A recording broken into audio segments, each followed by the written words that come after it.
Two middle-aged men in Cleveland, episode 129. That's false advertising. One middle-aged man in Cleveland. One middle-aged man in West Virginia. Oh, jeez. You're looking for John Denver, aren't you? I don't think I'm going to find him. No, you're not. Unfortunately. God rest his soul. Yes. How is life in West Virginia? It's, Everything you thought it'd be and more, or what do you got? Yes, my ears have been popping for about 2 hours now. Oh, you had some higher elevation. Yeah. You like Goes the up windy and down. roads? As long as there's no ice on them, I'm good.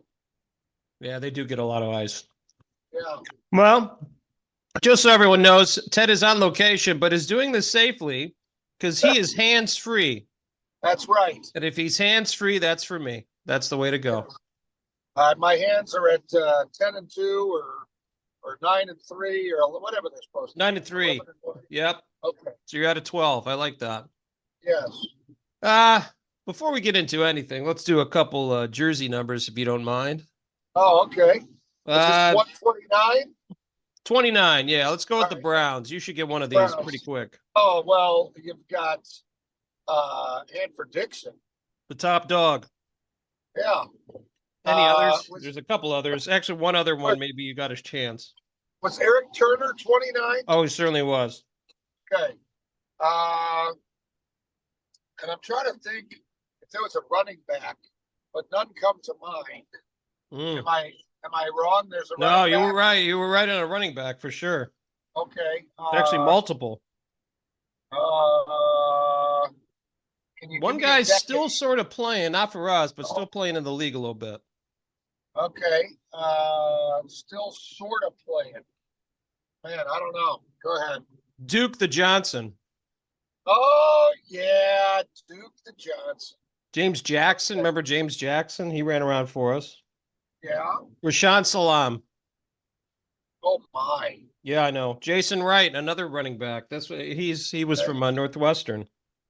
Yeah. And how about Tommy McDonald? Obviously, you and I don't remember Tommy McDonald, but Tommy McDonald, who was a pretty famous player for the Eagles, actually did some time with the Cleveland Browns. How about that? That's well said. He did some time. Did some time.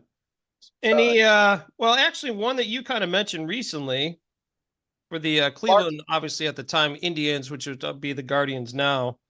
Mark Wiley. You keep throwing out Mark Wiley, but no, that's not not it. Another guy that was probably one of your fan favorites when you were a child. Greg Swindell. No, he was 28. This guy's a hitter. He's a hitter. Andre Thornton. Andre Thornton's correct. Okay. How about some Blackjack McDowell? Oh, yeah. How could you miss that guy? Josh Barfield. Okay, you can probably miss that guy. Louis Medina. Not to be confused with Funky Cold. No. Medina. And the guy, I mean, he had multiple numbers with this team, but he had the best nickname. Hard hitting Mark Whitten. Mark Whitten. Oh my gosh. I remember when I would go to games that he was playing, we would get general admission seats, pay $5, sit out there in right field, get a foot-long hot dog, and watch Mark Whitten throw people out.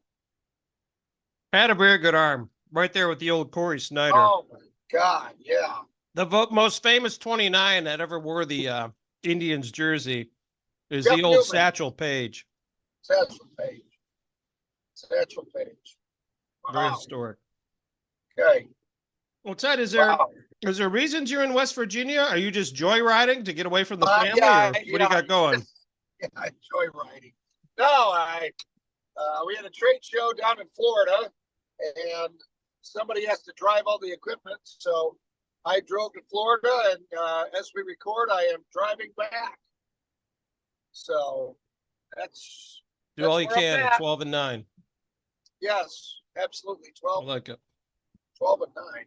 Ted, super busy show today. Got a lot of folks, but you want to give some of the highlights?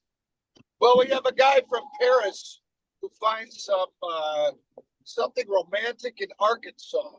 That sounds odd. I know this will come as a shock. A man from Washington, D.C. stumbles through a speech. I wonder who that is. A man from California does some record-breaking travel. I don't know. But a guy on a flight produces such high winds that he's taken off the flight. Oh boy. We've got that and more from two men, one who hopefully will be in Cleveland soon and one who already is. Sort of physically, but not mentally.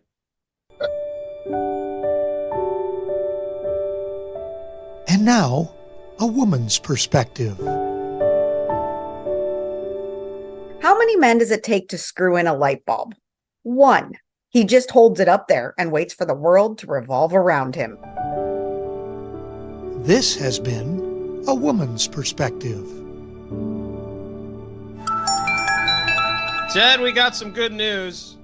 All We got right. a man from Paris. He found a giant diamond in Arkansas. Julian Navas says he had previously panned for gold, so while visiting the U.S., he heard about the Crater of Diamonds State Park in Arkansas. He purchased a diamond hunting kit and started his search. One of his finds was a brown diamond with the weight of 7.46 carats. That's like the size of the ring you got your wife, isn't it? Well, sure, we'll go with that. Yeah. Absolutely. He says he named the gem after his fiancée, Serena. Isn't that nice? Okay. He Yeah. plans to have the gem cut into two diamonds, one for his fiancée and one for his daughter. How about that? That's nice. That is nice. You know, he could probably turn that in and get some cash, but he's just going to hand it to his family. That's very nice. Good for him. Hand it off. Does that happen to you very often where you start panning and you find a 7.46 carat? No, haven't had that happen. Have you? The only carrots I've found have been at Aldi, and they're usually Yeah. cut. Cleveland! This is for you! Cleveland Sports History Time, and our historian Dusty Sloan has joined us. Dusty, December 23rd of 1951, the NFL championship game in Los Angeles at the Coliseum. The Browns come out on the short end 24-17, but the big story here, this is the first coast-to-coast televised NFL title game, something that obviously is taken for granted now, but this is part of the initial growing of the game, right? Without question, and you mentioned it's taken for granted now, but a lot of people don't even mention this game because what is the quote-unquote older game that everybody mentions as far as catapulting the NFL into a bigger stratosphere? It's the 1958 NFL championship game that went to overtime between the New York Giants and the Baltimore Colts. They call it the greatest game ever played. Well, 7 years before that, the 1951 NFL championship game, the Rams beat the Browns 24-17. Now, the Rams score on a 73-yard touchdown pass from Norm Van Brocklin to Tom Fears, two names that a lot of people would recognize from back then. Obviously, it came in the fourth quarter. See, kids, the Browns don't always lose in the fourth quarter just now. It happened back then, too. But, yes, to have this televised coast to coast, now you're starting to see that it was the transition when college football started to kind of take a back seat to the NFL, and this was yet another one of those ways that happened. Do we have any idea who broadcasted this game? Like what network? Do we have any idea on that one? That might be a tough one to find. We'll have to do some research on that. Obviously, there were only two options, but really three options back then. Yeah. You had the three major networks, right? CBS, ABC, and NBC. So obviously, this was a big deal for them to be able to kind of take the NFL to where it started to go now. But again, you talk about here's an interesting thing I found out about it. Now that I say that, none of those networks broadcasted it. Something called the Dumont Network. Oh, the old Dumont. Yes. Purchased the championship game rights for the NFL from 51 to 55 for less than $500,000. Wow. Which, with inflation and making up for 70-some years, still wouldn't be anywhere close to what they're getting for it now. No. Dusty, you have highlights from this game. Who were we had 17 points scored. Who were the top stars for the Cleveland Browns on Oh, December. it's the usual suspects that people remember from back in the 50s. The first Browns score was a 52-yard field goal by Lou Groza. Now, you didn't see field goals that long very often. Now everybody just flicks their leg and make it like it's nothing. But that's how the Browns started. And then Otto Graham threw a 17-yard touchdown pass to Dub Jones. And then in the fourth quarter, Ken Carpenter rushed for a 2-yard touchdown to make it 17-17 before the Rams ultimately ended up winning that game. And remember, this is kind of a revenge game back then because the Rams used to be the Cleveland Rams. So a lot of fans of the Browns at that point were probably still stinging from what happened about 6 years prior to this. Huh. Interesting. Back then, I know we had air travel, but did the Browns travel? I know you can't say for sure, but was it similar to the way it is now, where it's just a day or two ahead of time, or do you think they would have gone out a little earlier? That's a great question, because if you look at the schedule from that season, and obviously, again, we're talking about 1951, so we're trying not to compare everything to the way it is now, but the NFL championship game was played the very next week after the last regular season game.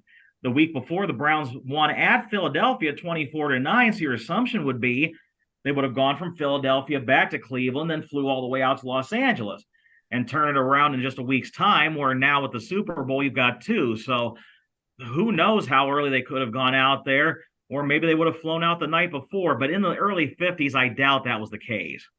Interesting. All right. Well, appreciate your time, Dusty. The beginnings of television impacting football back in the 50s as the little known, I'm sure it was known better back then, but the little known Dumont Network.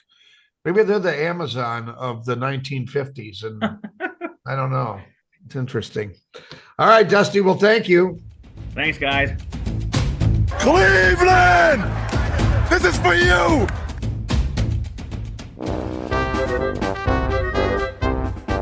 Ted, we have the misspeak of the week, and I think Okay. you hinted at this at the beginning of the show.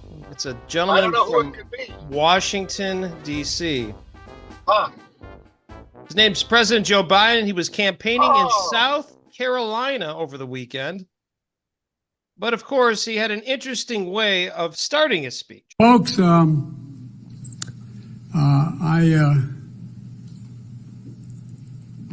I were smart, I'd say thank you and leave. What? What? Well, if he were smart, he'd say thank you and leave. Let me hear this again. Hold on. Folks,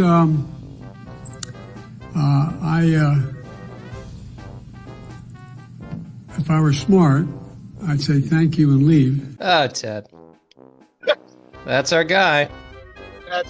So apparently he kind of admitted that he's not smart. I don't know. He's being vulnerable, which I really appreciate. Thank you for that. Yes. My gosh.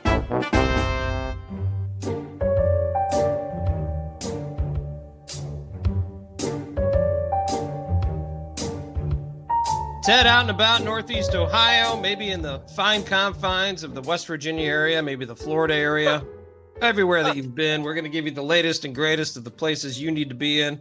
I'll start first with Northeast Ohio. I'm going to rip off a couple good ones here, Ted. You're really going to enjoy these. Bring some blasts from the past for you, as well as some new places.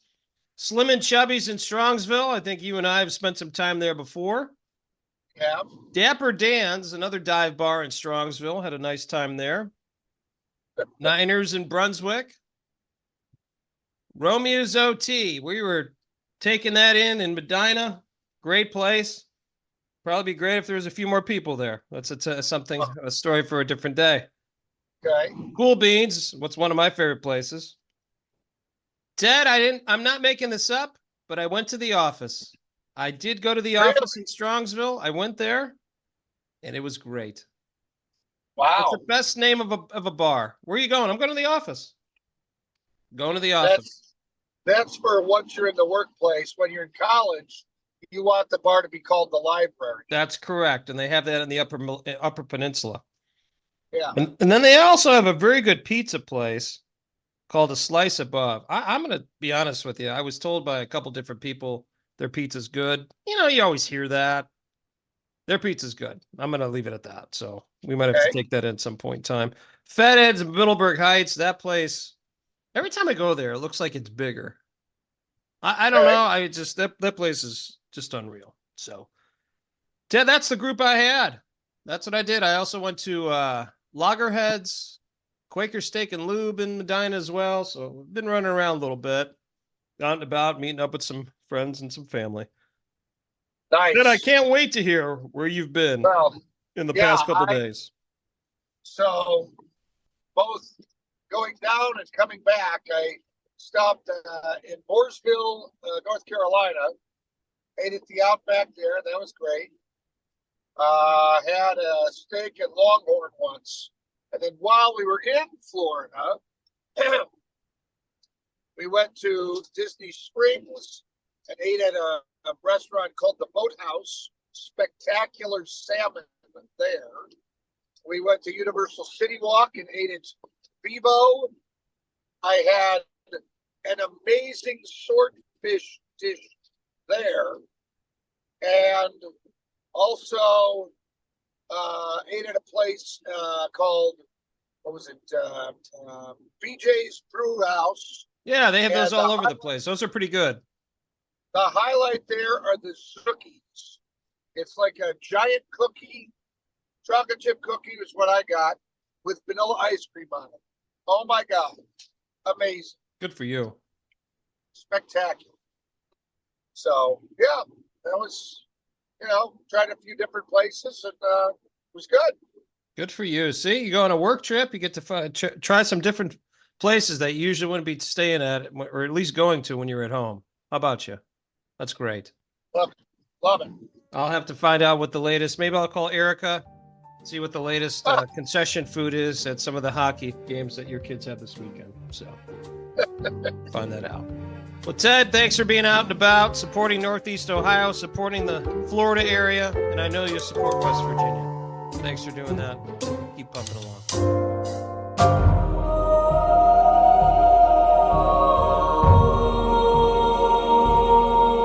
Overachievers now, Ken. A California man is a Guinness World Record holder.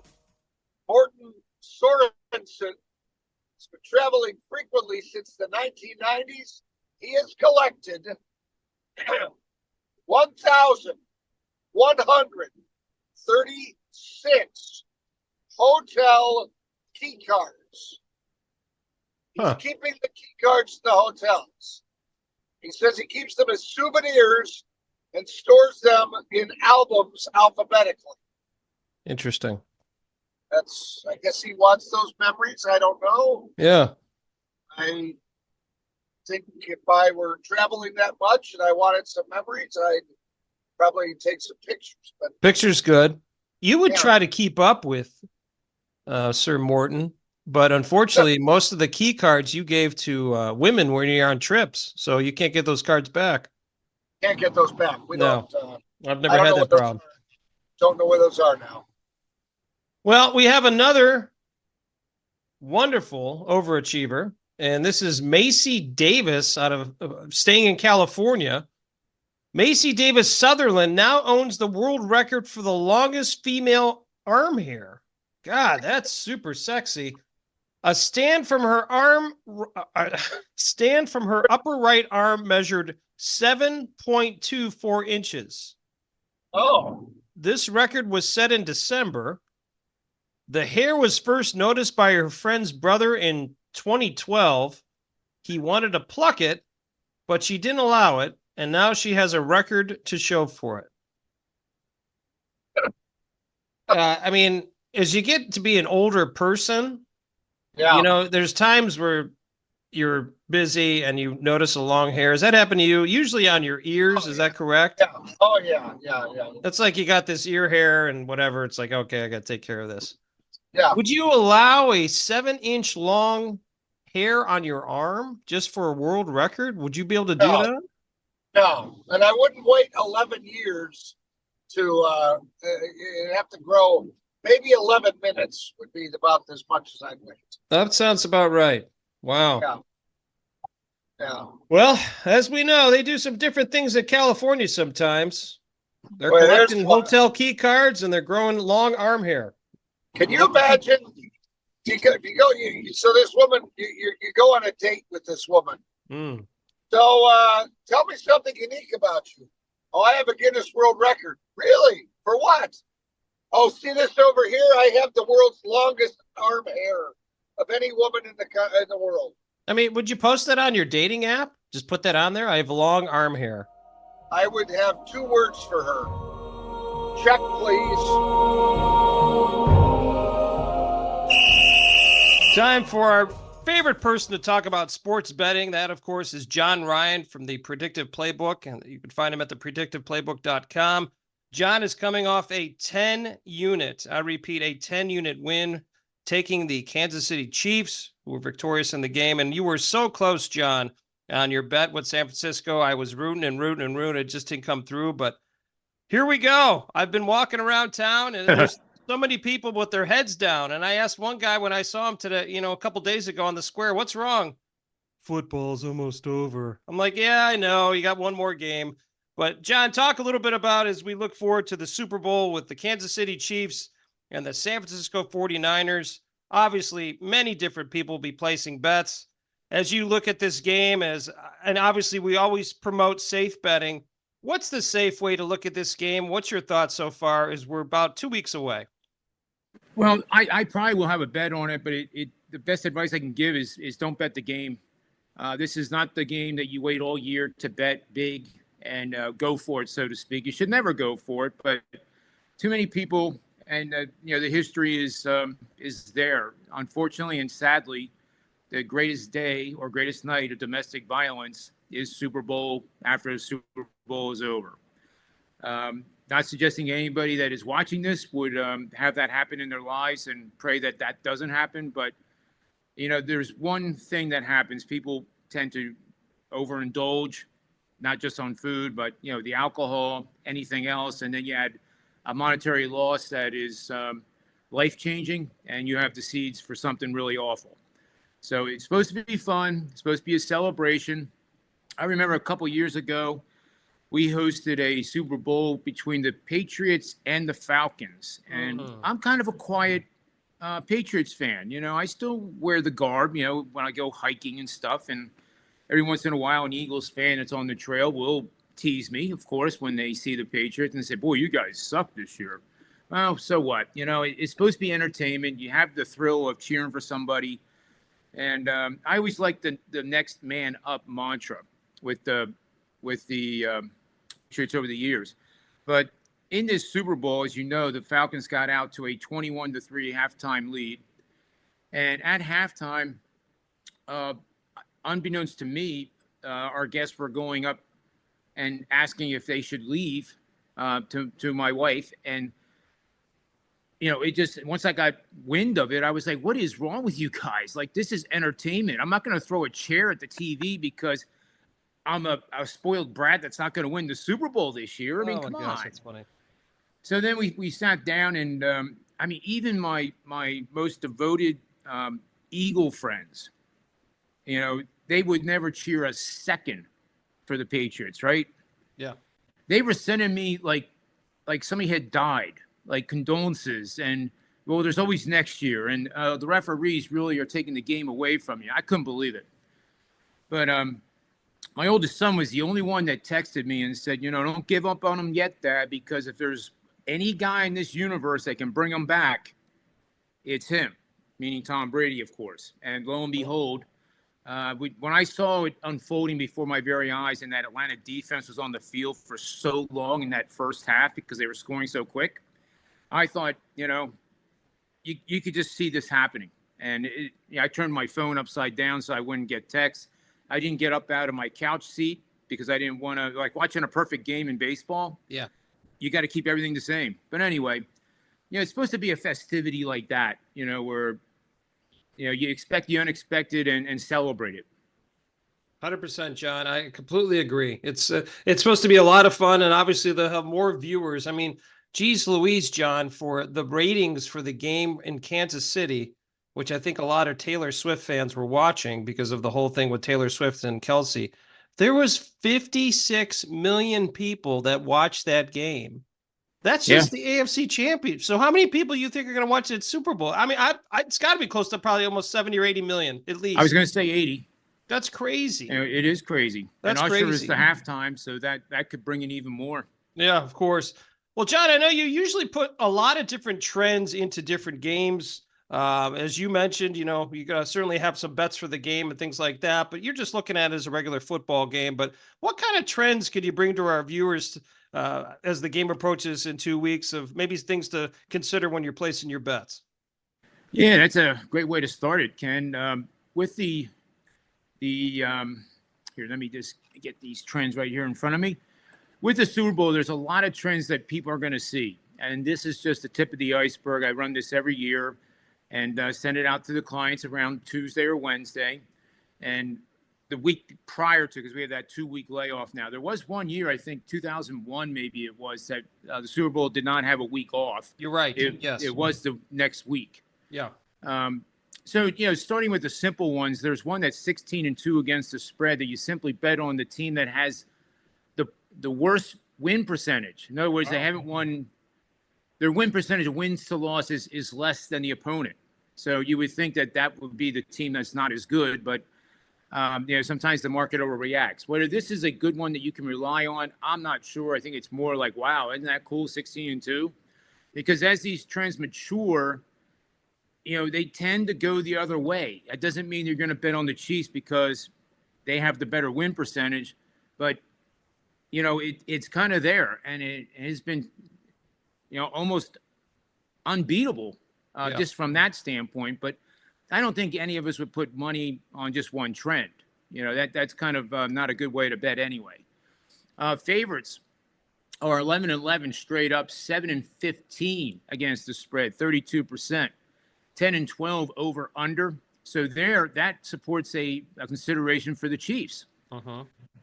Favorites that trailed by at least 4 points in the conference championship, 5-6 straight up, but only 4-7 against the spread, and 8-3 to the under. Dogs that never trailed in the conference championship like Kansas City did are 5-7 straight up, 7-5 against the spread, 7-5 under. Teams on a 5 or more game win streak coming into the Super Bowl and priced as the dog. 4-2 straight up, 5-1 against the number, and that supports the Chiefs. Teams on a 5 or more game ATS against the spread win streak, priced as dogs. 3-0 against the spread. So those two combined kind of gets your bullishness on the Chiefs here. The 2007 Patriots are the only team other than this season's 49ers to reach the Super Bowl, having failed to cover the spread in their 2 previous games. And on February 3rd, 2008, the New York Giants, led by Eli Manning, defeated the Brady-led Patriots 17-14. And believe it or not, the Patriots were a double-digit favorite in that game, Ken. Wow. So that was a pretty bad loss by the Patriots. But, hats off to Eli Manning and company. In the Super Bowl, a team that had the halftime lead has gone 14-4 straight up, 11-7 against the spread. Not much on the over-under. In the Super Bowl, dogs that had the halftime lead have gone 7-1 straight up and ATS. Now, keep in mind, that doesn't mean that you can make a live in-game bet at halftime if your team is leading, because the halftime line is going to be vastly different in all likelihood than the closing line before the game starts. But if it is the same, then that would probably be a pretty good pizza money bet to do at halftime. What else can I say, Ken, here? Team that scores more points per game over the regular and playoff seasons has gone 8-13 straight up, 6-15 for 29% winning tickets, which is horrid. 49ers ranked second, averaging 29.9. The Chiefs ranked 15th, 22. So that would obviously support the Chiefs. So, I'll leave it at that for now, but that's some of the, the nuggets. That starts the handicapping process, because on any given game, as you know, Ken, and you've been with me for years, I can put out 30 trends that support the Chiefs, 30 trends that support the 49ers, but then with my models, that cuts through all the confusion and tells me who is likely to be a great betting opportunity for the Super Bowl. Yep, and that's the route I'm going, John. I'm not doing a thing until I hear something from you, because I'll be honest with you, just looking at the game, I have no idea. You know, you got a Chiefs team that's coming off a very good win against a very good Baltimore team that I thought was very good. And then you got the San Francisco team that has played very well. So I think it's a great matchup. John, one thing I wanted to talk to you about, and one of the huge things with the Super Bowl is prop bets. You have all these different prop bets with betting on the coin toss and the Gatorade and all that kind of stuff. Two-part question for you. One, are those any types of bets that you even look at? I think I have the answer to that, but I wanted to ask you.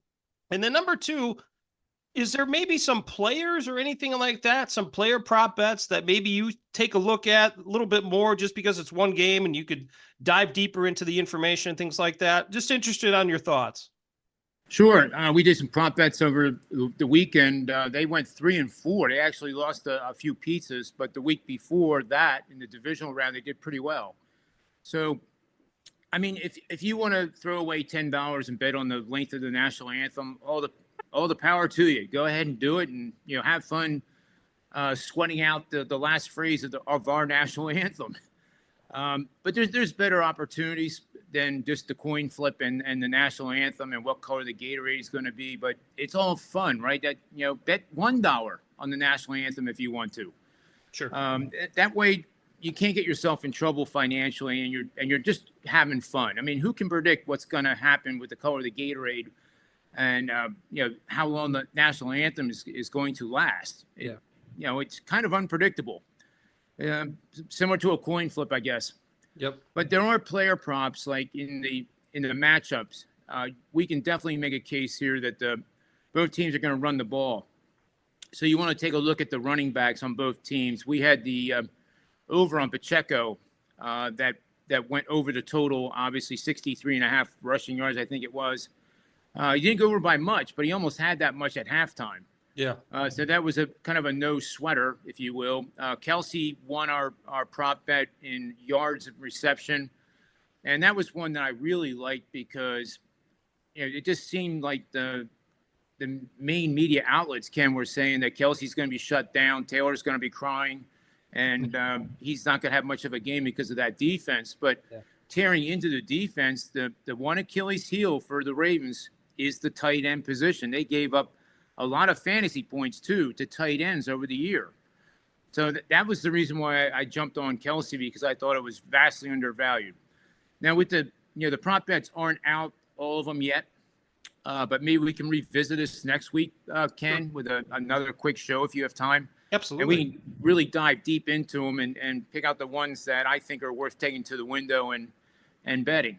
Yep. Again, pizza money, maybe 2 pizzas on ones that we really like. Yep.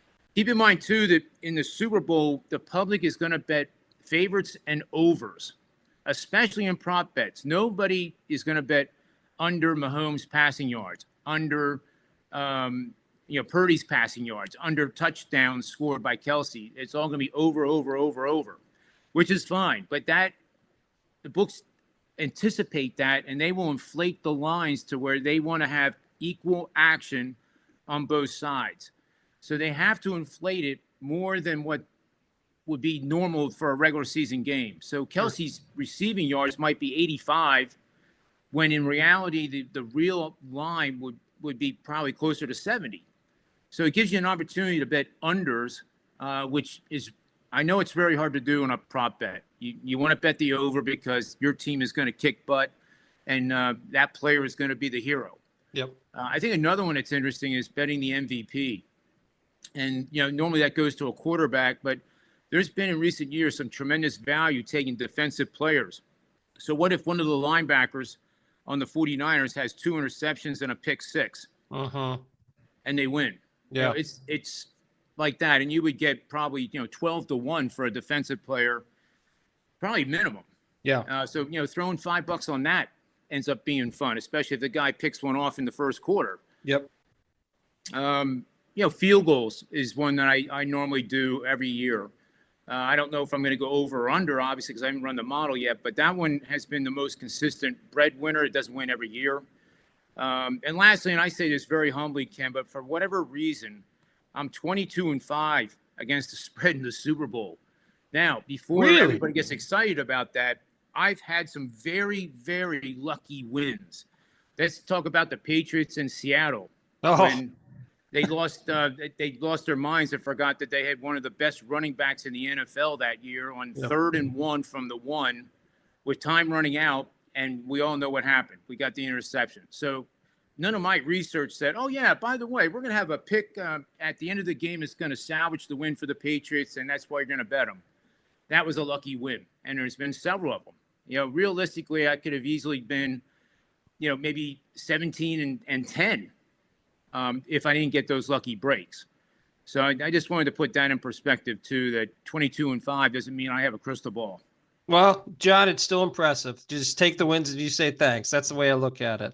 Well, this is what we'll do, John. We'll do a special show. I'll get my friend Ted, who has been running around. He was on a trip. That's why he could be part of this segment. But we'll get him, and then the three of us will have a show. We'll do a show next week and just talk about the Super Bowl and some other things.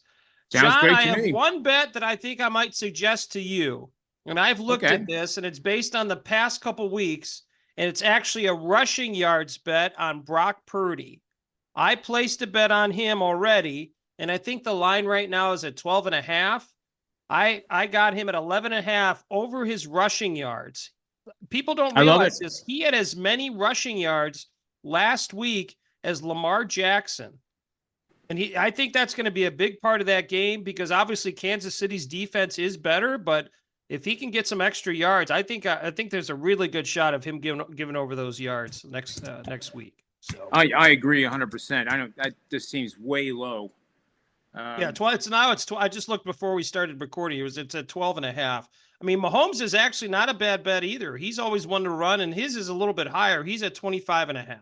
So you're talking about two of the best defenses in the NFL, and yeah. Kansas City loves to throw in the middle. San Fran's going to try to take that away from them, and when they do that, I agree 100%. I like both overs on the quarterback. Yeah, I think those are pretty good bets. John, as we wrap up a little bit, I wanted to kind of maybe switch gears because we'll spend more time next week on the Super Bowl. Talk a little bit about prop bets for, let's say, NBA basketball. Is that something I know that you get into every once in a while? If I'm sitting there looking at a game, obviously there's so many different websites you can go on and look at for different trends and things like that. What's your suggestion for people who are interested? Let's say, you're going to watch the Cavs play and they're playing, let's say, the Sixers or something like that. Excuse me. What are the bets that you look at, or what are the props that you look at for basketball?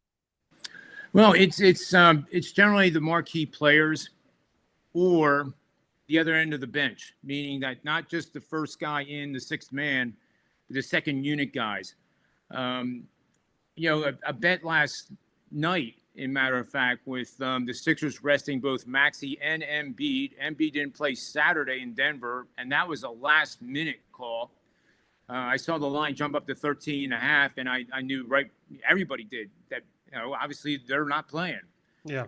And they still nearly won the game in Denver. So, hats off to the bench there. But that, if you take some, $5-10 again and identify a bench player like Kelly Oubre last night for the Sixers, he more than doubled his prop total. I think he had 25 points. Wow. I like doing points, assists, rebounds too, in total, because it gives you basically. I look at it as three ways to win.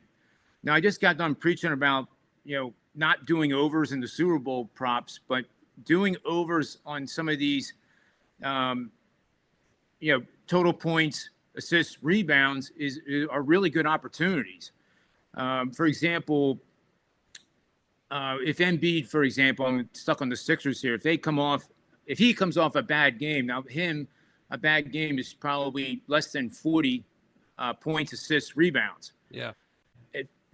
These studs don't have back-to-back games that are poor very often. And, I'm looking at tonight's game, which is late night at Golden State, who has been struggling. I haven't seen any of the prop bets out for the game yet because nobody knows for sure whether Embiid and Maxey are both going to play or whether it's just going to be Embiid, Maxey gets another day, or nobody knows. But, if you have a chance to bet it now, then I think, Embiid, even if he's at 55.5 for total points, rebounds, assists, that's probably going to be cheap. I mean, the guy put up 70 points alone the other night. I'm not saying he's going to hit 70 tonight, but he's averaging 36 a game for the season. So those are the things I look for, is the bounce backs. And it doesn't really matter who the player is, but generally the studs. And then guys that are on the bench that are just kind of like unknown. They're not on anybody's radar, and you might be able to get a guy and his total points is, 8.5, and he goes off for 20. So those are the type of names I look for. Other than that, I don't play any game props. It's hard enough to win with the spread as it is. Yes. Instead of, moving the spread and the total around. And same game parlays, I think if you do them long enough, you'll realize that they're probably not the best thing to be doing. You might get hot for a while, but that they advertise these things for a reason. And that's because the books make more money than the individuals do. Yes. So I would stay away from them too. But again, pizza money, why not? I would for agree. the Super Bowl, do a 10-leg parlay. Get it out of your system. Put Yes. $20 down and pick 10 legs and player props. And if you hit it, fantastic. But don't think you'll hit it again anytime soon. Yep. John, one last question before we give you the opportunity to promote what you have going at Predictive Playbook. The adage I've heard, and please tell me if I'm right or wrong, if I'm interested in taking an over, let's say in a player prop, I want to take that earlier. Like if I could take it now and there's a number, I should take that. If I'm interested in taking an under on a player, I should wait before game time. Would you agree with that? Is that correct? Or is it just on a case-by-case situation? I think it's more case by case, but that trend is valid. The difference this year is that we've had so many marquee players elect not to play so close to the tip. Yeah, it's true. Which then, if I don't know how you would predict this, but if you felt like, Doncic wasn't going to play the next Dallas Mavericks game, and you wanted to kind of anticipate that he's not going to start and play, then again, taking a look at the backup players and maybe identifying 2 or 3 of them that, maybe around 12 points or less for the game, and certainly less than 20 for points, rebounds, assists. Yeah. If Doncic doesn't play, your odds go up astronomically that those players are going to exceed the morning line, so to speak. Yeah.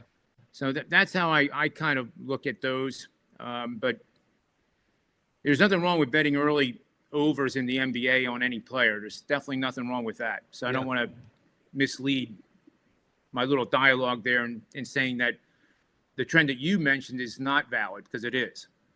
Fair enough, John.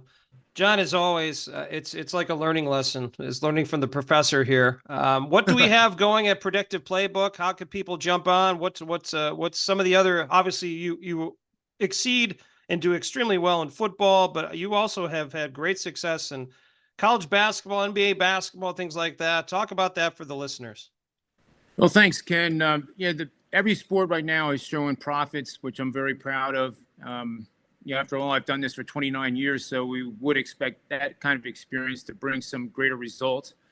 In any given season, between the NBA and the college hoops, one always seems to do a lot better than the other.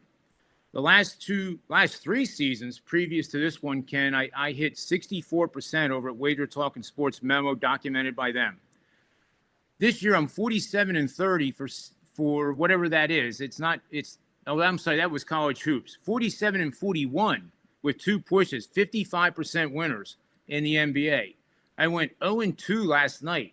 Yeah. So in any given year, it happens, and one does crazy. a lot better than the other. Yeah. But that's not to say that, okay, well, I'm going to get John's college hoops package because he's hitting 61% this year. 47-30 is the official record.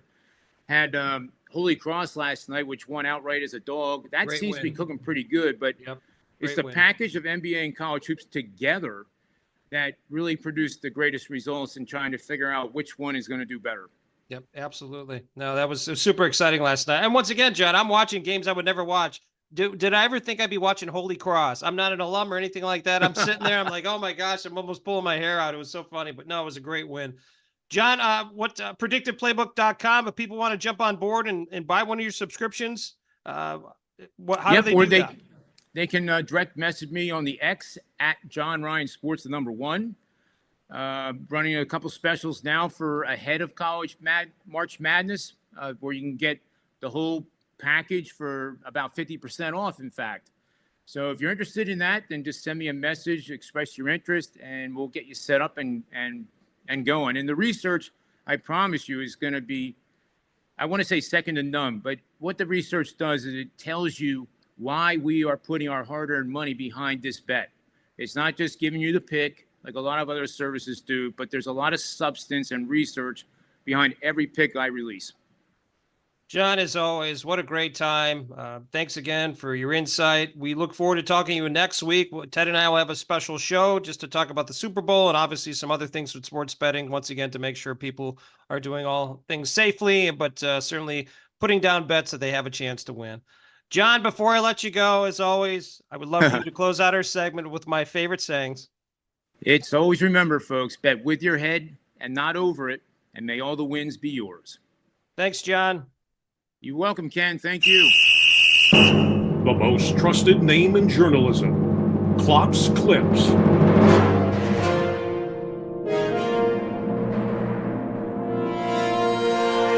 All right, Ken, here we go. A chain of convenience stores in Kentucky is getting more and more customers because of its bathrooms.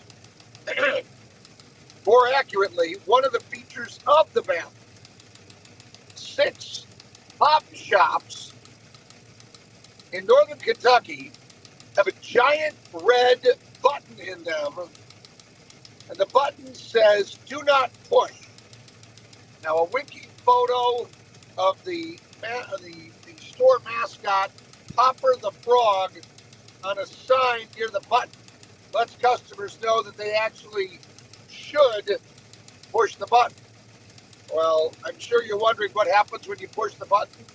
Well, colored lights come on, a disco ball starts spinning, along with music playing in the bathroom, turning it into a miniature dance club. A disco ball, colored lights, and music in the bathroom. Videos of this have gone viral on Facebook, Instagram, and TikTok. I don't know what a hop shop is. Are you? I know I've been in northern Kentucky. I don't know what a hop shop is, though. Do you? Are you going to try to find out? I mean, it's a convenience store. Okay. I mean, I'm just thinking of the days when I went to Lawson's. I would buy my Kit Kats or Lifesavers, and I would use the restroom. I really don't think I want to lights turned on and a disco ball when I'm trying to use the restroom. I would have, you know what? I would have probably some stage fright. There's no doubt. Well, do it. Don't like it. Volunteers at a food bank in England recently received a glass can of cheese and onion sauce for potatoes. A worker was checking the new donation items when he noticed the label was faded and the contents looked, quote, a little gray. A bit more investigating of the can showed an expiration date of June 9th, 1998. Oh, boy. That's more than 25 years ago. The food bank manager says once in a while they get an item that's 1 or 2 years past due, but this is easily a record. Well, that's the time when I graduated from college, 98. So you mean to tell me some horse's ass, okay, let's just use the correct terminology, decided to donate a can of something from 25 years ago? Yes, that's what I'm telling you. What? That's Tool of the Week. That's a new segment. We're going to have Tools of the Week. Whoever that person is, they won the award. Congrats. First time winner. Looked a little gray. Unreal. An American Airlines flight from Phoenix to Austin, Texas was delayed after a disgruntled passenger. The guy was loudly complaining, and then he said, "Oh, you thought that was rude? How about this smell?" He then loudly and deliberately farted. Oh, The man apparently continued complaining and arguing with other passengers as the plane taxied toward the runway. Before taking off, though, flight attendants had enough of the guy.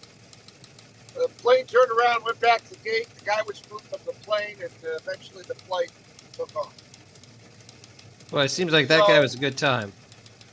Essentially, the guy was removed from the plane for farting.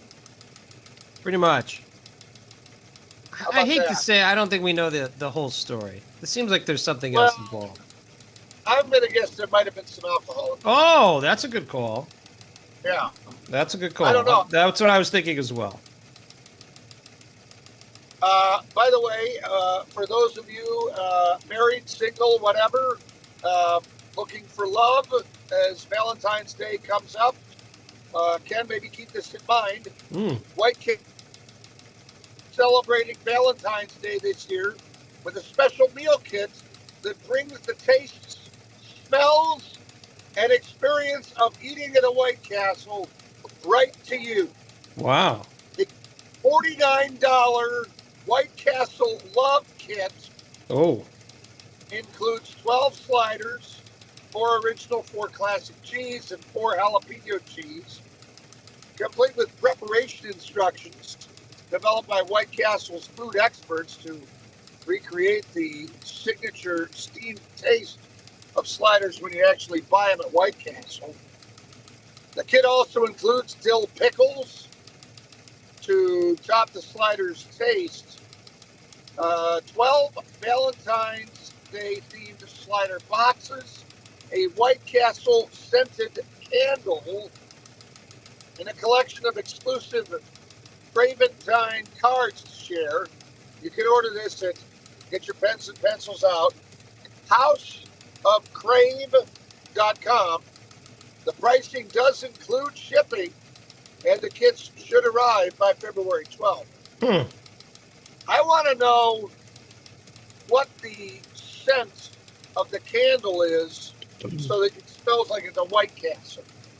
it's got to be grease. I The don't know what smell else. of grease.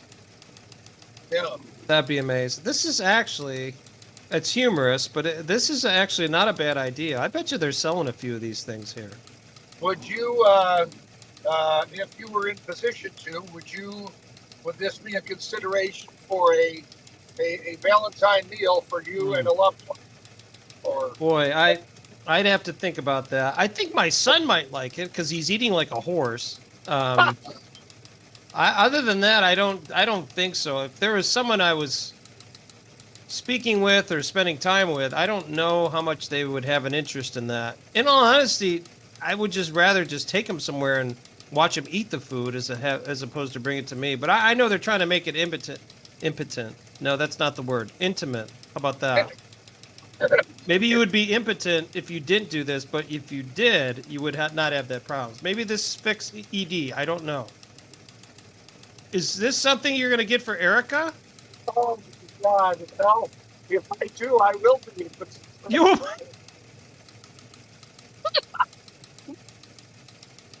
oh my We got God. an adult show today. There's no Yeah, doubt. This is well, adult. Kids, if you're listening, cover your ears. Earmuffs. Yes. Please earmuffs. Sports, here's some scores. 126 to 112, 117 to 101, 147 to 134, and 109 to 98. Heck of a game. Wow, a lot of scoring. Yeah, a lot of scoring. I'm Ted Klopp. That's news to me.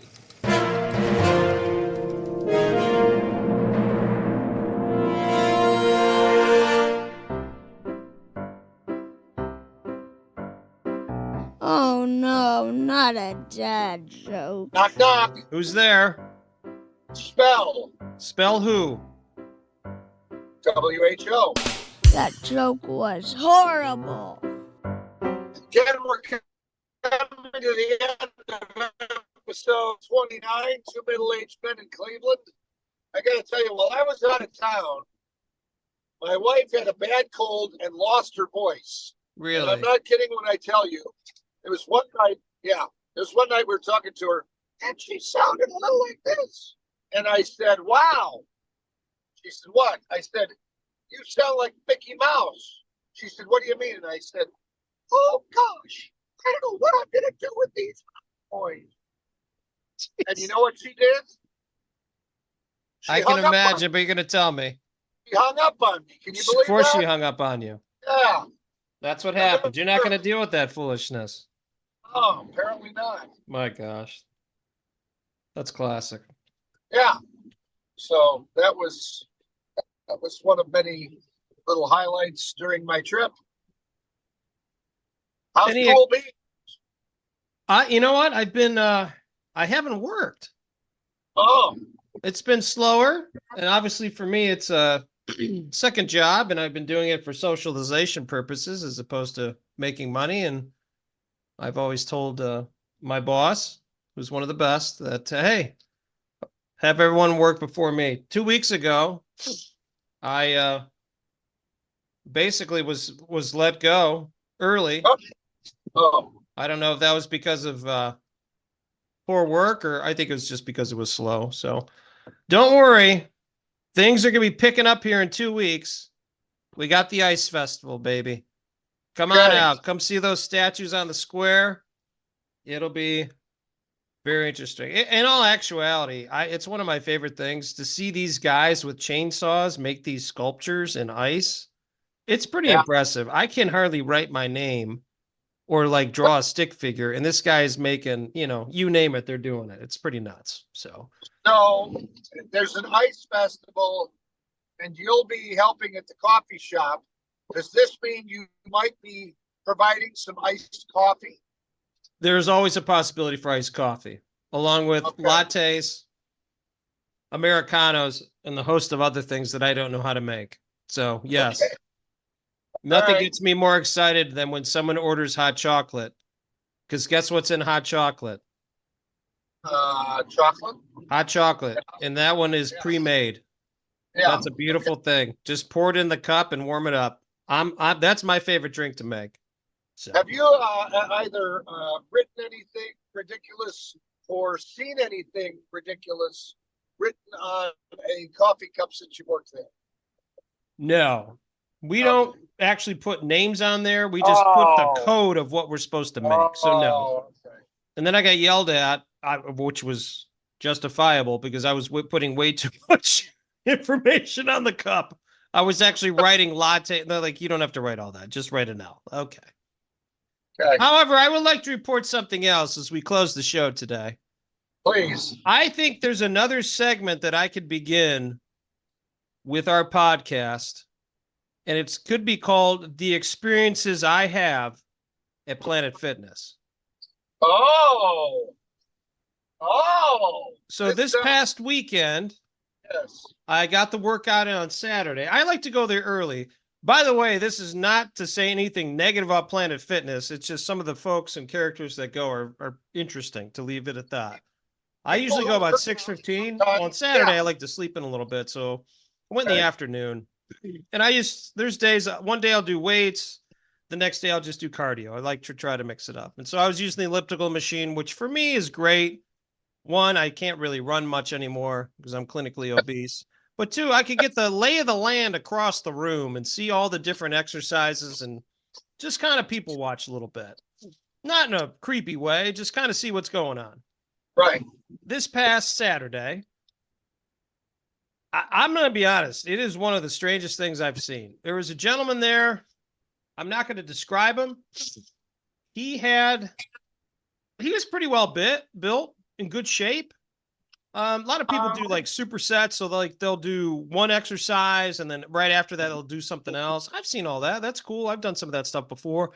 The thing that I have not seen is this gentleman was wearing a headband that had a string attached to it with a ball. And in between his sets of doing bicep curls or some other lifts, he would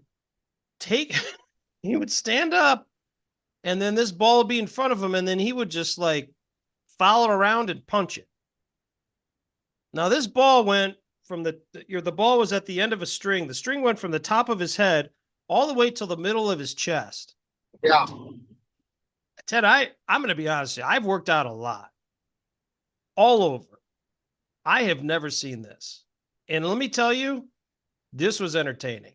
I couldn't stop watching. This was, and we're not just going after the ball. I mean, we are doing like side steps and a lot of shadow boxing and all. It was something else. And then when he would do his sets at the machines, he just have that ball sitting there right in his chest with that string right in front of him.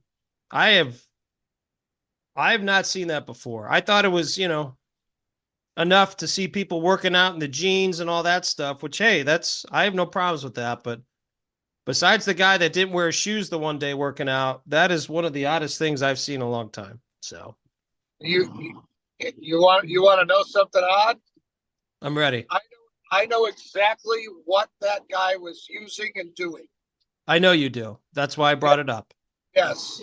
Yes. That's a hockey thing. That's a hockey thing, is it not? No, it's for hand-eye coordination. Mm-hmm. It's primarily used, well, I shouldn't say primarily, but one of the uses is for boxers. Yes. Because you bounce that thing and you punch it. Right. And let's see, Santa brought my oldest son, who's a goalie, one of those for Christmas. And last week before I was gone, he begged to do the penalty box for one of his brothers. And while he was in the penalty box, he had that stupid thing on his head, and he's doing the boxing during the game. Oh, geez. Okay. Well, that would be on the same realm. I'm getting texts from the coach. Look at your child in the penalty box. He's trying to get extra work in. He's trying as best he can. You got it. Once again, I think that is a cool thing. I just think where you decide to do that. Yeah, that's a little. That's the different situation. You're doing it this at home or, get in the corner of the gym and all that. But this guy was in the middle of the room doing supersets with this ball on. I mean, it was, and I'll leave it at this. This gentleman was not 20 years old. Okay. He was at least in his upper 50s. So. Okay. Yeah. He's older than you and me. Yes, correct. Okay. But you know what? The guy was in good shape. So maybe this is the workout I need to be doing. Get off that elliptical and start hitting a ball, I guess. So get yourself a string with a ball on the end. That's right. Well, Ted, we got to wrap it up here. Great show. Special thanks to John Ryan. Good betting skills. And once again, some great insight on the Super Bowl. Dusty Sloan. Well, I'll get to see. Actually, I saw last week for the Football Hall of Fame. We have some pretty good Hall of Famers going in pretty soon, and I'll have to bring those up at some point in time once we can start announcing. And actually, when we do voting, but it's pretty exciting.